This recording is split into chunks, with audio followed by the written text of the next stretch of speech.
Good morning students. आज हम लोग इस वीडियो के अंतर्गत स्वास्थ्य से संबंधित वाक्यों के विषय में चर्चा करेंगे।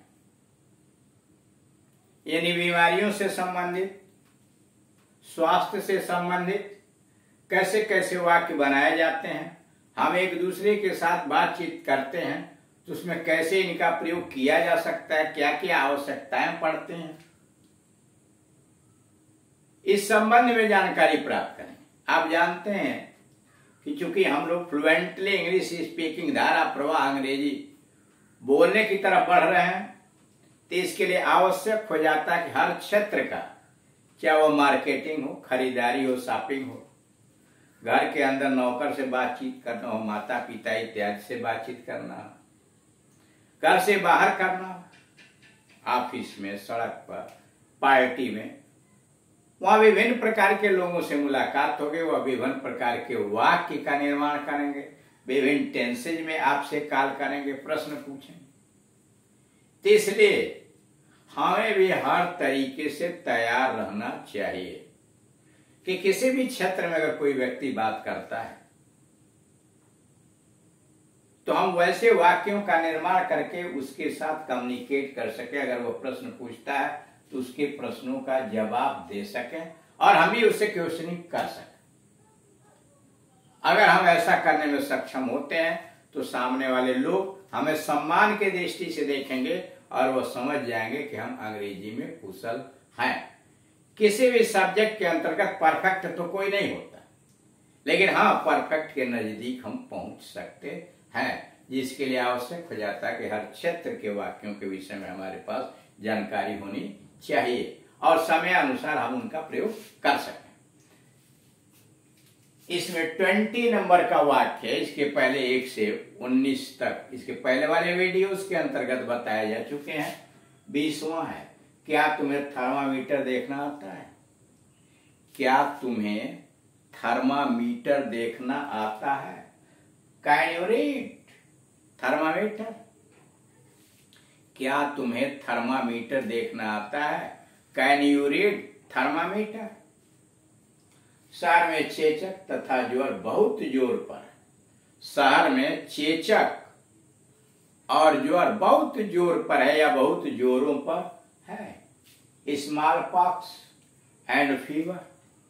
स्मॉल पॉक्स, चेचक एंड फीवर, ज्वर, बुखार are raging havoc in the city. इस शहर में चेचक तथा ज्वर बहुत जोर पर है। Smallpox and fever are raging havoc in the city. आपका भ्राता कब से ज्वर ग्रसित है? आपका भ्राता कब से ज्वर ग्रसित है? How long has your brother? How long has your brother been down with fever? आपका भ्राता कब से ज्वर ग्रसित है? हाउ लॉन्ग, कब से, हैज योर ब्रदर, आपका भाई, been down with fever? How long has your brother been down with fever? आपका भाई कब से ज्वर से ग्रसित है? कुनैन मलेरिया की निश्चित औषधि है। कुनैन मलेरिया की निश्चित औषधि है।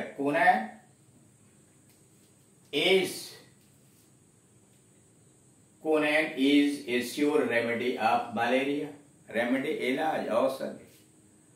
Quinine is a sure remedy of malaria. कुनैन मलेरिया की निश्चित औषधि है। Quinine is a sure remedy of malaria. मुझे ज्वर सा प्रतीत होता है। मुझे ज्वर सा प्रतीत होता है। I am feeling feverish. मुझे ज्वर सा प्रतीत होता है। आई एम फीलिंग फीवरिश, ज्वर सा, फीवरिश। मुझे ज्वर सा प्रतीत होता, आई एम फीलिंग फीवरिश। किसी डॉक्टर से सम्मति लो। किसी डॉक्टर से सम्मति लो, सम्मत मतलब राय लो, सलाह लो, किसी डॉक्टर से सम्मति लो। कंसल्ट सलाह लो, कंसल्ट ए डॉक्टर या कंसल्ट सम डॉक्टर, किसी डॉक्टर से सलाह लो। कंसल्ट ए डॉक्टर या कंसल्ट सम डॉक्टर। उसे पुराना ज्वर है, उसे पुराना ज्वर है। He has chronic fever, उसे पुराना ज्वर है। He has chronic fever, उसका ज्वर उतर गया है। His fever is down, उसका ज्वर उतर गया है। His fever is down, महिला की बीमारी ठीक हो गई, महिला की बीमारी ठीक हो गई है। The lady recovered from her illness, महिला की बीमारी ठीक हो गई। The lady recovered from her illness, अब रोगी खतरे से बाहर है, अब रोगी खतरे से बाहर है। Now the patient, now the patient is out of danger, अब रोगी खतरे से बाहर है, अब रोगी खतरे से बाहर है।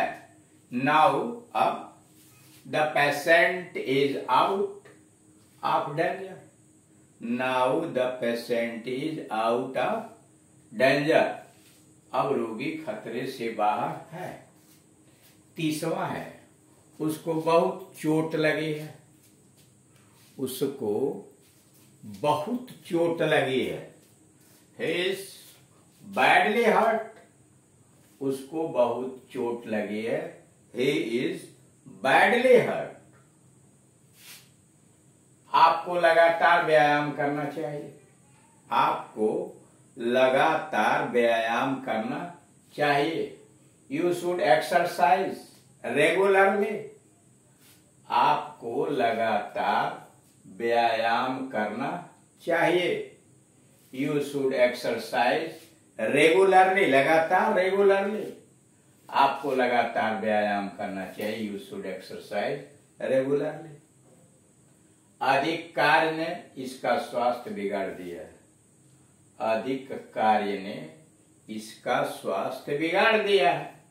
Over work has ruined his health, अधिक कार्य ने इसका स्वास्थ्य बिगाड़ दिया है। Over work has ruined his health, अधिक कार्य ने इसका स्वास्थ्य बिगाड़ दिया है। Over work has ruined his health. उसे बदहजमी है, उसे बदहजमी है।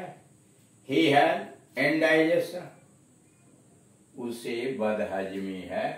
He has indigestion. मच्छरों ने नाक में दम कर रखा है, मच्छरों ने नाक में दम कर रखा है। मॉस्किटोस आर मीनेस, मच्छरों ने नाक में दम कर रखा है। Mosquitoes are a menace. मेरा ज्वर उतर गया है, मेरा ज्वर उतर गया है। I have recovered from fever, मेरा ज्वर उतर गया है। I have recovered from fever, बुखार से मैं स्वस्थ हो गया हूं। I have recovered from fever. उसकी तबीयत ढीली है, उसकी तबीयत ढीली है। He is not feeling well, उसकी तबीयत ढीली है। He is not feeling well. वह एक तंदुरुस्त बच्चा है। He is a healthy child, वह एक तंदुरुस्त बच्चा है। He is a healthy child. इस प्रकार से आपने देखा कि स्वास्थ्य से संबंधित विभिन्न प्रकार के वाक्य बना करके हम अपने प्रसंग के अनुसार, समय के अनुसार बातचीत की शैली में सम्मिलित कर सकते हैं। और जब विभिन्न प्रकार के वाक्यों का हम निर्माण करके किसी भी व्यक्ति के साथ जब हम बातचीत करेंगे तो सामने वाले व्यक्ति हमें इंग्लिश में कुशल समझेंगे और यह मान लिया जाएगा कि हम बातचीत की शैली में सक्षम हैं। Thank you.